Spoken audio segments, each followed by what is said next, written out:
Bienvenidos al Brunch. Investigamos, luego hablamos. Una producción de Mexicanos contra la Corrupción y la Impunidad. ¿Te fuiste de vacaciones y no tuviste tiempo de leer las noticias más importantes sobre corrupción e impunidad? No te preocupes. En este podcast te contamos en pocos minutos todo lo que debes saber para mantenerte en la conversación y estar bien informado. Soy Marina Gómez Robledo, investigadora de Mexicanos contra la Corrupción, y hoy, sábado 10 de enero, en nuestro primer podcast del año, te cuento las noticias más importantes de la semana. Empezaremos con los envíos de combustible subsidiado que continúan por parte del gobierno de México hacia Cuba y los costos que esto representa para nuestro país. Seguiremos hablando de petróleo, pero ahora para preguntarnos dónde están millones de litros de combustible que desaparecieron el año pasado cuando el gobierno presumió del decomiso de 10 millones de litros de huachicol. Pero ahora sabemos que fueron 20. ¿Cómo desaparecen 10 millones de litros? Un misterio digno de Sherlock Holmes. Discutiremos las implicaciones legales y políticas y el papel de México en la captura de Maduro en Venezuela. Analizaremos el trágico suceso del tren interoceánico y cómo, si la corrupción no hubiera existido, esta tragedia se pudo haber evitado. Y terminaremos tratando de entender lo que está pasando con el refugio franciscano, que resguardaba a casi 1,000 perros y gatos. Así que, ¿ya tienes tu café o chocolate caliente para la rosca de Reyes listo? Disfrútalo y acompáñanos. Bienvenidas y bienvenidos a este primer brunch del 2026. Muchas gracias por acompañarnos en este nuevo año. Hoy arrancamos este brunch post-navideño con un platillo que se ve generoso en la foto, como un plato enorme de waffles con miel por todas partes, pero que al probarlo descubres que todo ese dulce es artificial. En vísperas de Navidad, el gobierno de México envió un buque con 14 millones de litros de combustible a Cuba. Esta situación no es nueva ni aislada. Recordemos que en octubre del año pasado se triplicaron los envíos de combustible subsidiado a Cuba, alcanzando exportaciones por más de 3,000 millones de dólares entre mayo y agosto. Para dimensionar esto, es 3 veces más de lo que envió López Obrador entre 2023 y 2024, aunque la presidenta Claudia Sheinbaum negó, sin cifras exactas, que se esté entregando más combustible que en años anteriores. Pregunté a Pemex, que no me mandaron el dato, pero no se está enviando más petróleo del que se había enviado históricamente. No hay un envío particular. Es un envío histórico que se ha dado a la isla y al pueblo cubano, y ahora pues es parte de tanto del contrato como de la ayuda humanitaria. Parece un gesto solidario, pero cada barco que sale rumbo a Cuba no solo carga combustible, también carga más deuda para Pemex, ya que estos envíos se hacen a través de Gasolinas Bienestar, un organismo que desde su primer año reportó pérdidas y endeudamiento millonario. Para ayudarnos a desmenuzar este platillo y analizar cuál es el costo real para el país, nos acompaña Verónica Ayala, periodista de Mexicanos contra la Corrupción y la Impunidad. Verónica, te escuchamos. En plena víspera de la Navidad, el pasado 23 de diciembre, arribó a La Habana el buque petrolero Ocean Mariner, proveniente de la terminal de Pemex en Coatzacoalcos, Veracruz, con lo que fue el último cargamento de combustible subsidiado enviado por México a Cuba en 2025. Esta embarcación de bandera de Liberia y con capacidad para llevar 14 millones de litros, ha realizado, al menos desde mayo del año pasado, múltiples viajes de México hacia puertos cubanos hasta este último regalo navideño. Se trata de hidrocarburos enviados por Pemex a través de su filial Gasolinas Bienestar, que el gobierno mexicano siguió mandando en los últimos meses a la isla, pese a las crecientes presiones del gobierno de Estados Unidos por frenar estos apoyos al régimen cubano. Además del viaje del Ocean Mariner, cuya ruta consultamos en herramientas de rastreo satelital, plataformas de comercio exterior dan cuenta de otro envío de combustible que la administración de Claudia Sheinbaum hizo a finales de noviembre, cuando exportó casi 13 millones de diésel por más de 14.6 millones de dólares, según lo reportado por las propias autoridades mexicanas. Al igual que la mayoría de los anteriores, estos dos envíos de noviembre y diciembre salieron del puerto de Coatzacoalcos, donde está una terminal marítima de Pemex, y van dirigidos a la empresa estatal cubana Coreidán. El 13 de octubre, en MSCI revelamos que el gobierno de Sheinbaum había triplicado el combustible subsidiado enviado a Cuba al exportar entre mayo y agosto pasados hidrocarburos por más de 3,000 millones de dólares, 3 veces lo enviado por el expresidente López López Obrador entre 2023 y 2024, además de utilizar en estos envíos al buque Sandino, que desde el 2019 había sido sancionado por Estados Unidos e incluido en la lista negra de la OFAC por llevar petróleo de Venezuela a Cuba. Tras las fuertes críticas y exigencias de congresistas estadounidenses y del gobierno de Trump por frenar la ayuda al régimen cubano, el gobierno mexicano redujo en gran medida los envíos a la isla, al exportar en septiembre y octubre solo 3 cargamentos por una suma cercana a $70 millones, como consignamos el 18 de diciembre. Y esta primera semana de enero, mientras que el diario británico Financial Times revelaba que México había desbancado a Venezuela al posicionarse en 2025 como el principal proveedor de petróleo para Cuba, México envió el primer cargamento de combustible del 2026, de nuevo a bordo del Ocean Mariner, que partió el 5 de enero de Coatzacoalcos y que estaría por llegar a La Habana. Muchas gracias, Verónica. Por si fuera poco, arrancamos el 2026 con otro envío de combustible. El 5 de enero zarpó el buque Ocean Mariner desde Coatzacoalcos rumbo a La Habana y se prevé que llegue a la isla este fin de semana. Nos queda claro que este apoyo solidario tiene un costo que no se transparenta y que alguien termina pagando. Spoiler, somos nosotros, las y los mexicanos. Y si de combustible que se mueve en la opacidad hablamos, el siguiente tema va por la misma línea. En episodios anteriores del Brunch, les contamos del supuesto aseguramiento histórico del huachicol en Tampico, ocurrido a finales de marzo de 2025. Las autoridades, con bombo y platillo, anunciaron el decomiso de 10 millones de litros. Pero pronto, algo no cuadró. Expedientes judiciales obtenidos por Mexicanos contra la Corrupción revelaron que el buque Challenge Procyon había arribado con más de 20 millones de litros, es decir, la mitad del combustible simplemente desapareció. La novedad, que ahora documentos del SAT confirman esta contradicción. No fue un error de cálculo ni un mal conteo. Fue una diferencia brutal que implica una evasión fiscal de 190 millones de pesos. Para explicarnos qué dicen estos documentos y qué implica este nuevo hallazgo, escuchamos a Iván Alamillo, periodista de Mexicanos contra la Corrupción. Adelante, Iván.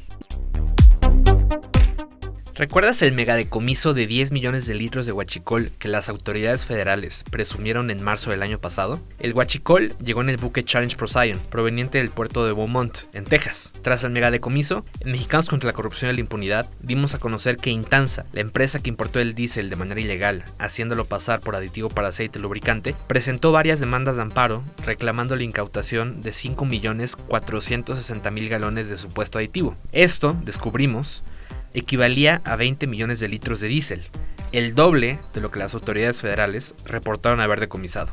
Es decir, se huachicoleó lo huachicoleado. 10 millones de litros se perdieron.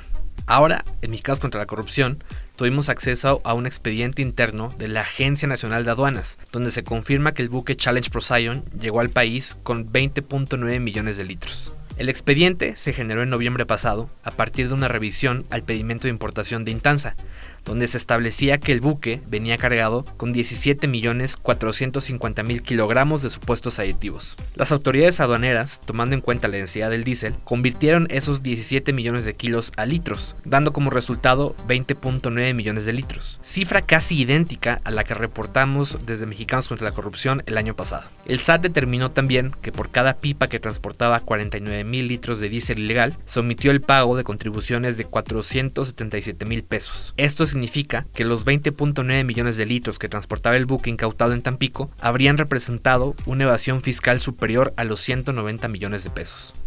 Hasta la fecha, el gobierno federal no ha informado qué pasó con los 10 millones de litros de diésel faltantes, ni cuál fue su destino. El misterio continúa. Gracias, Iván. Lo que queda es una pregunta incómoda. ¿Cómo desaparece la mitad de un cargamento asegurado, y lo digo entre comillas, sin que nadie responda? Y hablando de verdades incómodas, hay un tema internacional que no podemos dejar fuera de la mesa. Un acontecimiento que, como el café cargado, no se puede rebajar con leche. Y este es uno de ellos. El pasado 3 de enero, el gobierno de Estados Unidos realizó un operativo en Venezuela que terminó con la captura de Nicolás Maduro y de su esposa Cilia Flores. Para muchos venezolanos, esto representó un rayo de esperanza. Sin embargo, esta intervención violó todo lo que entendemos sobre el derecho internacional y a una semana de la captura de Maduro, el régimen chavista sigue en el poder y aún no es claro el camino para que los venezolanos recuperen su derecho a la autodeterminación. Las reacciones no se hicieron esperar. En México, la presidenta Claudia Sheinbaum condenó la intervención de Estados Unidos en territorio venezolano, subrayando la violación al derecho internacional y a la soberanía. Que una potencia, un país, utilice la fuerza para llevarse a un presidente. Eso no podemos estar de acuerdo nunca. Incluso la derecha aquí, que anda buscando también sus referencias internacionales o su apoyo internacional. Es un asunto de soberanía del pueblo de Venezuela. Pero hubo algo que llamó poderosamente la atención. No hubo una condena clara a la dictadura de Maduro. Para ayudarnos a entender las implicaciones legales y políticas de este episodio y el papel que México ha decidido jugar, nos acompaña María Amparo Casar, presidenta de Mexicanos contra la Corrupción. Podemos festejar la caída del dictador Maduro y al mismo tiempo condenar el intervencionismo de Estados Unidos en Venezuela. Un intervencionismo que violó la legislación de ese mismo país y del derecho internacional. Pero la captura del dictador es un hecho consumado y lo que tenemos hoy son muchas dudas y algunas pocas certezas. Las dudas se irán despejando conforme pase el tiempo, las certezas quedarán para la historia. Y son precisamente las que quiero hoy comentar con ustedes. La primera certeza, que ha sido argumentada, por cierto, de manera muy contundente y muy convincente por el ex canciller Jorge Castañeda, es que nada de esto estaría ocurriendo si los Estados Unidos, los organismos internacionales como la OEA y otras naciones, incluida México, hubiesen hecho algo para convencer, para obligar o incluso para forzar a Maduro a reconocer el triunfo de la oposición, o sea, de Edmundo González en las elecciones de 2024.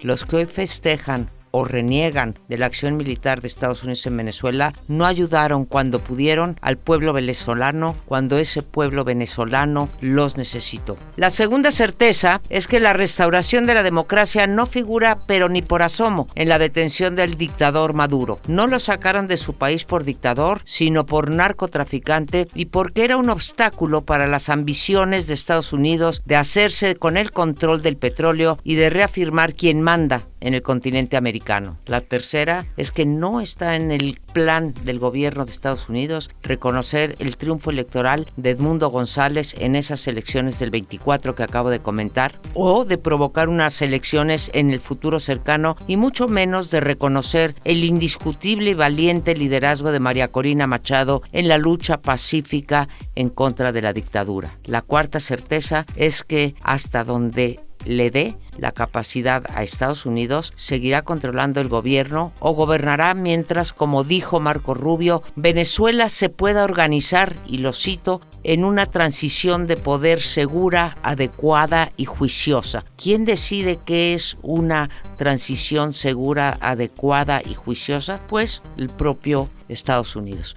Para ello, lo que sí está en sus planes es negociar con alguna fracción de la dictadura o directamente con Delcy Rodríguez, la vicepresidenta, hoy presidenta, bajo la amenaza de que va a correr la misma suerte o peor que Maduro si no hace lo que debe, léase lo que ordene Estados Unidos. La quinta y la peor certeza, la más triste de todas, es que Venezuela sigue siendo una dictadura implacable. Y cierro con una última reflexión.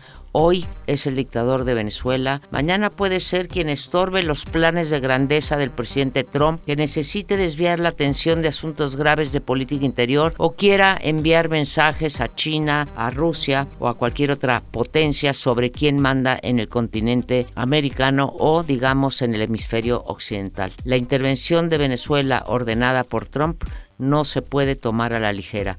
Sus palabras en la entrevista que dio a la cadena Fox News son reveladoras. Para los casos de México, Colombia y Cuba hubo amenazas abiertas. Para Groenlandia también.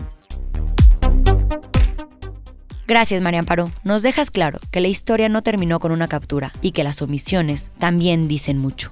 Y de las omisiones pasemos a las tragedias que se pudieron haber evitado. El 28 de diciembre de 2025, el tren interoceánico, uno de los proyectos emblemáticos del sexenio pasado, se descarriló, provocando la muerte de al menos 14 personas. Una tragedia que hoy se mira distinto a la luz de información que ya existía. Desde abril de 2024, Mexicanos contra la Corrupción reveló un audio que vinculaba a Gonzalo Alfonso López Beltrán, uno de los hijos del expresidente López Obrador, con unas minas en Oaxaca destinadas a proveer el balasto del tren interoceánico y del tren Maya. Esto no lo debes saber, Joshani. No, yo estoy aquí en el cuarto. Ah, bueno. Bobby me dijo que nos van a dar un frente en unas minas allá por Oaxaca. Me dijo ahí, pero no, él tampoco sabe bien que nosotros las explotemos. Uh-huh. O sea, que yo la explote, pues, porque yo soy el que te voy a meter todo el dinero. Ajá. Pero me preguntó, me dijo, oye, Tigre, ¿y tú tienes que el triturador y todo? Y ya le dije, obviamente que sí. Así que Roberto, échatelo a la bolsa. No, sí, él conmigo, porque me cuenta que él sabe que yo conozco al tanque aquí, al de la Maña, y como vio que él no le volvieron a molestar a ese güey que lo llegó a extorsionar y que la madre. Hoy, tras el descarrilamiento, estas revelaciones cobran un peso distinto. Para hablarnos de este gravísimo tema, nos acompaña Eduardo Buendía, periodista de Mexicanos contra la Corrupción y la Impunidad. Estamos ante un nuevo episodio trágico en el país que no puede perderse de vista. El 28 de diciembre, cerca de la comunidad de Nizanda, en el estado de Oaxaca, el tren interoceánico se descarriló. Con todo este hecho, en redes sociales y en medios de comunicación se retomó un audio publicado por la plataforma Latinus que involucra al empresario Amílcar Olán, amigo de Andrés Manuel y Gonzalo López Beltrán, hijos del expresidente Andrés Manuel López Obrador, emitiendo expresiones de burla sobre un posible descarrilamiento del tren. De corrupción. Sí, es que esa madre es lo de nosotros. Cada 3,000 metros cúbicos, su mochadita para que den el palomazo que todo está bien. Okay. Ya cuando se descarrile el tren, ya va a ser otro pedo. A Olán se le vincula con negocios relacionados con el abastecimiento de balastro para las vías del tren, entre otros negocios que se realizaron con sus empresas, por ejemplo, como en el sector de los medicamentos. En Mexicanos contra la Corrupción difundimos en abril de 2024 un audio inédito en el que se escucha a Amílcar hablando sobre que Gonzalo López Beltrán, a quien apodan Bobby, le ofreció explotar minas en Oaxaca para el negocio del balastro para este tren interoceánico. Esto no lo debes saber, Joshani. No, yo estoy aquí en el cuarto. Ah, bueno. Bobby me dijo que nos van a dar un frente en unas minas allá por Oaxaca. Me dijo ahí, pero no, él tampoco sabe bien que nosotros las explotemos. Uh-huh. O sea, que yo la explote, pues, porque yo soy el que te voy a meter todo el dinero.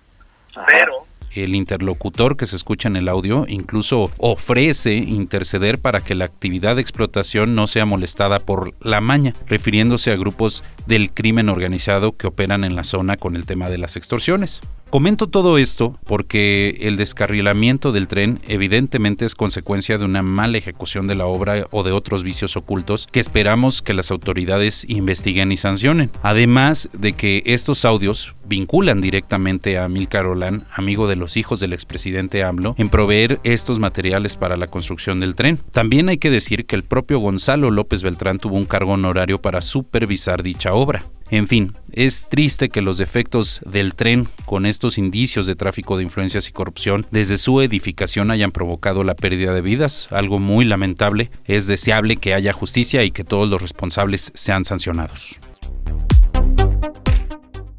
Gracias, Eduardo. Lo que escuchamos no es solo un posible conflicto de interés, es la sombra de negocios privados sobre obras públicas que terminan costando vidas. Es el ejemplo más claro de cómo la corrupción mata. Y para entender qué están haciendo las familias de las víctimas, en el brunch buscamos a Adrián Regino, abogado y representante legal de varias de ellas. Adrián, cuéntanos sobre la denuncia penal que interpusieron ante la Fiscalía General de la República. El pasado 28 de diciembre se descarriló y provocó diversas lesiones a personas y lamentablemente otras más quedaron sin vida producto de esta situación. Derivado de esto es que la presidenta Claudia Sheinbaum solicitó e indicó a la fiscal general de la República dar inicio a las investigaciones correspondientes para atender y saber cuál fue la causa y el origen de este incidente a través de los periciales correspondientes y todas las investigaciones que se tienen que realizar. En atención a ello es que las víctimas que hoy represento tuvieron la voluntad de presentar una querella ante la Fiscalía General de la República con la finalidad de participar de manera activa en la propia investigación. Es importante mencionar algo y precisar en cuestiones legales que hay delitos que se persiguen de oficio y hay delitos que se persiguen por querella. Los delitos que se persiguen de oficio son aquellos que tienen que ver con delitos de alto impacto, como lo es el homicidio, algún secuestro, feminicidio. La autoridad tiene la obligación que de manera inmediata, en cuanto tenga conocimiento por cualquier medio, inicie esa investigación. Pero hay otros delitos que no puede generar una responsabilidad posterior si la víctima no acude a presentar su querella. Y en este caso, este tipo de delitos son como las lesiones. Para este efecto es que por ello las víctimas presentaron esta querella por el delito de lesiones para que puedan ser tomadas en cuenta tanto en la investigación como en el resultado de las propias carpetas de investigación. Derivado de ello es que se ha generado una infinidad de noticias por parte de los medios de comunicación y es importante destacar que esta postura de las víctimas que yo represento, que es una familia de Ciudad Juárez, no tiene ninguna afiliación política ni ninguna intención partidista, y esto tiene que ver con circunstancias que posterior a la presentación de nuestra querella, otros partidos políticos sumaron e hicieron las denuncias respectivas, por lo cual es importante, así como lo hemos señalado, que nos desligamos y no tenemos ninguna relación con estas intenciones políticas, porque cuando se politiza una investigación se pierde el foco del derecho de acceso a la justicia para las víctimas. En consecuencia, lo que esperamos de esta querella que nosotros presentamos es que se tenga una participación activa, que las víctimas sepan qué es lo que se está investigando y sobre todo cuál fue la causa que originó el descarrilamiento de este tren. Solamente buscan una justicia y que sobre todo no se vuelva a repetir este tipo de eventos. En este caso en particular, nuestro despacho que representa a estas 3 víctimas no cobran absolutamente ninguna remuneración y llevamos el asunto de manera gratuita porque creemos de manera muy clara que tenemos una obligación ética como todas y todos los abogados, y al final del día tenemos que generar estas herramientas y estos caminos para las personas que lo necesitan en estas situaciones que lamentablemente hoy se encuentran afrontando derivado de este incidente. Gracias por la información, Adrián. Y antes de cerrar este brunch, hay un último tema que ha generado indignación, protestas y muchas preguntas. Muy probablemente ya escucharon sobre lo que está pasando con el refugio franciscano que resguardaba a casi 1,000 perros y gatos en un predio ubicado en la carretera México-Toluca. El conflicto mezcla de todo: una disputa legal por la propiedad del predio, acusaciones de maltrato animal, versiones encontradas entre autoridades y defensores del refugio y protestas ciudadanas que han tomado las calles.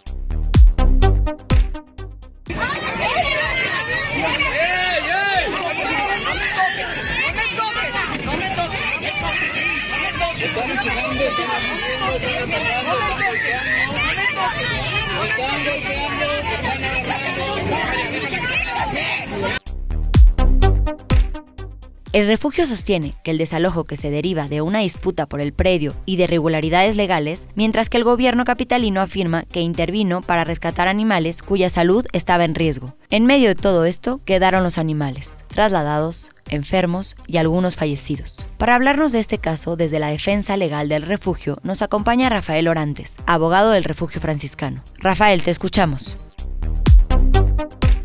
La historia del Refugio Franciscano parte desde el otorgamiento del comodato del don Antonio Hagenbeck, en donde se les entregó el inmueble ubicado en la carretera de Toluca, en el número 17.5, donde Ita Osorno, una de las fundadoras del Refugio Franciscano, pues encargada de atender a toda la vida animal, en conjunto con don Antonio Hagenbeck, llevaban todo el albergue y el cuidado de los animales. ¿Cuál es la problemática? A partir de que fallece don Antonio Hagenbeck, la Fundación Antonio Hagenbeck toma control, se inicia por parte de ellos un procedimiento para revocar un comodato que se había otorgado para el uso del inmueble destinado al albergue y es conocido por el juzgado 60 civil. Este procedimiento dura aproximadamente 9 meses. En lo principal, surge una primera sentencia donde se ordena el lanzamiento de los perritos, es decir, que desocupen el inmueble de inmediato. Se detuvo esta acción por medio de un amparo que conoció en su momento el juzgado 9º distrito y con motivo de estas acciones legales, la Fundación Antonio Hagenbeck y el Refugio Franciscano celebraron un convenio judicial que tuvo por objeto la construcción de un nuevo albergue a cambio de que el Refugio Franciscano desocupara con sus perritos el inmueble. El nuevo albergue se ubicaría en Texcoco y el compromiso de la Fundación Antonio Hagenbeck consistía esencialmente en la construcción de este inmueble en su totalidad. ¿Qué pasa? Que en el desarrollo de este convenio se exhiben proyectos que no cumplen con los parámetros acordados, que pues volverían inútil el desarrollo de esta construcción en razón de cuestiones de materiales, dimensiones. Entonces la Fundación Antonio Hagenbeck presenta un procedimiento para decir que ya no va a construir el inmueble y quedarse con los perros. ¿Qué pasa? El 9 de diciembre de 2025 surge esta sentencia que ordena eso, que se quede sin posibilidad de construcción el nuevo albergue y que la fundación se quede con los perritos. Esta sentencia se ejecuta, es decir, se lleva a la práctica sin siquiera transcurrir el plazo legal, tan solo un día de haber transcurrido la sentencia, dejando sin defensa al Refugio Franciscano. El desalojo se realizó en la primera hora de la noche con elementos de la policía, con elementos de Brigada de Vigilancia Animal y de la Fiscalía en Delitos Ambientales. A partir de entonces ha surgido una campaña de desinformación y de desprestigio en perjuicio del Refugio Franciscano, en donde antes de que entraran elementos de las autoridades responsables del bienestar animal, entraron primero influencers, diversos medios de comunicación, revictimizando a aquellos animalitos que el Refugio Franciscano tenía a cargo, de los cuales identificaba tenían lesiones, tenían determinados padecimientos, pero que llevaban tratamiento. Al final ese es el objeto del albergue. Desde entonces se obtuvo una suspensión para efecto de que se recuperara la posesión del inmueble por parte del Refugio Franciscano y de los perritos. ¿Qué pasó el día de ayer? A pesar de tener justo esa suspensión, autoridades de la Ciudad de México y en compañía de 200 elementos de la Secretaría de Seguridad Ciudadana toman a la fuerza a los perritos y mencionan que es en cumplimiento a diversa suspensión, es decir, optaron por darle cumplimiento a una resolución de amparo a diferencia de otra. ¿Y en qué derivó? En el traslado de los perritos a albergues que se presume son también de la Fundación Antonio Hagenbeck y la desaparición de algunos de ellos. Gracias, Rafael. Cuando la falta de claridad y la opacidad llegan incluso a quienes no tienen voz, algo está muy mal. Y con todos estos temas terminamos por hoy. No olvides compartirlo y seguirnos en todas nuestras redes para mantenerte informado y sumarte al combate contra la corrupción y la impunidad. Gracias por acompañarnos. Nos escuchamos en el siguiente episodio. Hasta el próximo brunch. Esto fue El Brunch. Investigamos, luego hablamos. Producción y dirección, Lucía Vergara. Conducción, Marina Gómez Robledo. Voz, Verónica Ayala. Guión y difusión, Janine Baquerí. Diseño de portada, Paola Calvo. Una producción de Mexicanos contra la Corrupción y la Impunidad.